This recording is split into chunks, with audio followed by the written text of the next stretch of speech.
तो यहाँ पर फिर से क्वेश्चन चालू करते हैं। नेक्स्ट क्वेश्चन है, यहाँ पर एग्जाम्पल है संख्या पद्धति का, ठीक है, क्लास 9। तो देखो क्वेश्चन में क्या बोल रहा है, दिखाइए कि 0.333 डॉट डॉट डॉट, यहाँ डॉट डॉट का मतलब है कि 0.333 बार बार रिपीट हो रहा है, ठीक है, बराबर, या इसको इस तरह भी लिखा जा सकता है कि 0.3 और उसके ऊपर जब लाइन खींचा हुआ है तो इसका मतलब भी ऐसा ही होता है कि 0.33 बार बार रिपीट हो रहा है, ठीक है, को P/Q के रूप में व्यक्त किया जा सकता है। ये पूछ रहा है कि क्या 0.33 बहुत बार रिपीट हो रहा है तो क्या उसको हम लोग P/Q के रूप में, मतलब कोई बटा के रूप में लिख सकते हैं क्या, जहां P और Q पूर्णांक है और Q जो है इजिकल टू नॉट जीरो है। P और Q जो है पूर्णांक है लेकिन Q क्या है, जीरो नहीं होना चाहिए, ठीक है।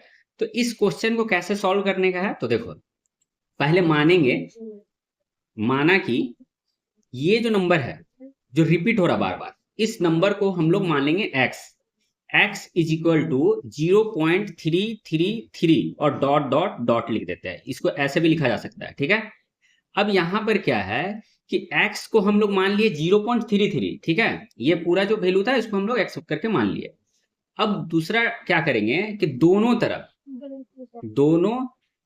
तरफ 10 से गुना करने पर, तो अब देखो क्या कर रहे हैं हम लोग, दोनों साइड जो इधर x माने हैं कि x जो है ये वैल्यू है, तो अब हम लोग दोनों साइड क्या करेंगे, 10 से गुना करेंगे। 10 से गुना करेंगे मतलब अब यहां पर 10 लिखेंगे, गुना देंगे, ये जो x लिखा हुआ है इधर x लिखेंगे, फिर दोनों तरफ कर रहे हैं, ठीक है, तो यहां पर भी 10 लिखेंगे, गुना करेंगे, और ये जो नंबर है 0.333 और डॉट डॉट डॉट, यहाँ 3 डॉट रहता है, इसका मतलब रिपीट हो रहा। अब ये क्या करेंगे हम लोग, दोनों तरफ गुना कर रहे हैं, ठीक है। अब देखो क्या होगा, 10 को x से गुना करेंगे तो हम लोग को यहाँ पर 10x आएगा, यानी 10x आया। अब यहां पर ध्यान दो कि जब 10 को हमको किसी भी नंबर से गुना करना है इस तरह, तो क्या होगा कि यहाँ 10 है ना और यहाँ पे 0.33 है, तो इसको थोड़ा सा यहाँ पर रफ में समझते हैं। 10 गुना 0.333 है, एग्जाम्पल के तौर पे मान लो कि ये 3 3 है, अभी ऐसे तो 3 बहुत सारा रिपीट है, बट मान लो कि यहाँ पर 3 ही 3 है, ठीक है। अब हम इसको यहाँ 10 से गुना करेंगे, ये रफ कर रहे हैं, ठीक है, तो पॉइंट हटाएंगे तो 1 2 3, तो यहाँ पर नीचे 1 छिपा रहता है, तो 3 0 यहाँ पर आएगा। तो अब देखो क्या होगा कि ये 3 और ये 3 कैंसिल हो गया, अब ऊपर क्या बचा, 333, ठीक है, नीचे क्या बचा, 100। अब 100 बचा है, तो यानी कि एक संख्या दो जीरो है, 1 2 0, तो ऊपर में क्या नंबर है, 333, तो पीछे से 2 संख्या के बाद क्या बैठेगा, पॉइंट बैठेगा ना, यानी कि 3.33 आ जाएगा। तो यहां पर हम लोग वही करेंगे कि 3.333 लिख देंगे, ठीक है। और ये तो बार बार रिपीट हो रहा था ना 3, ये तो केवल हम एग्जांपल के समझाए हैं कि 10 से जब गुना होगा तो 3.33 कैसे आया है, ठीक है, यहाँ पर क्लियर।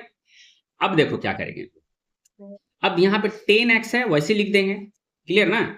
अब यहाँ पे 3.33 है, तो देखो अब 3.33 जो है इसको हम लोग ऐसे भी लिख सकते हैं ना कि 3 प्लस 0.333, 3 में यदि हम 0.33 ऐड करेंगे तो 3.33 आएगा, यानी हम लोग इसको इस तरह लिख सकते हैं कि नहीं।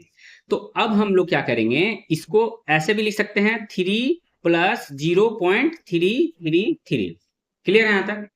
यानी कि 3 में जब 0.33 ऐड करेंगे तो यानी कि 3 में 0.33 ऐड करेंगे तो यही आएगा 3.33, ठीक है।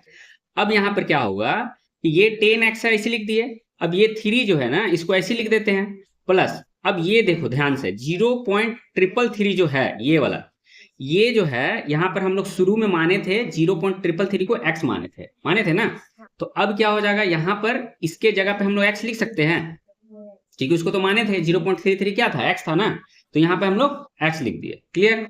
अब देखो यहाँ पर 10x है और ये जो x है इसको बराबर के इस साइड लेके आएंगे तो -x हो जाएगा ना। अब इधर क्या बचेगा, 3 बचेगा, केवल बचेगा ना 3, ठीक है ना। अब देखो 10x में से एक x घटाएंगे तो क्या बचेगा, 9x, और इधर क्या बचेगा, 3।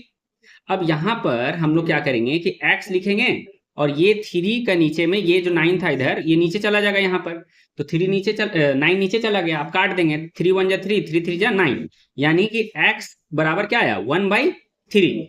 तो यानी हम लोग का ये 0 पॉइंट, यहाँ क्वेश्चन जो पूछा था कि 0.33 को P बाई क्यू के रूप में लिखिए, मतलब बटा करके 2 वैल्यू रहना चाहिए, ठीक है। तो यहाँ पर हम लोग क्या किए, 0.33 को क्या ला दिए, 1/3 के फॉर्म में ला दिए, यानी P बाई क्यू के फॉर्म में ला दिए। तो हम लोग का ये आंसर हो जाएगा फाइनल, यहाँ पर आंसर होगा कि 0.333 को हम लोग P बाई क्यू के रूप में कैसे ला दिए, किस तरह से ला दिए, ठीक है ना। तो एक ये भी क्वेश्चन इंपॉर्टेंट एग्जाम में आता है, ठीक है।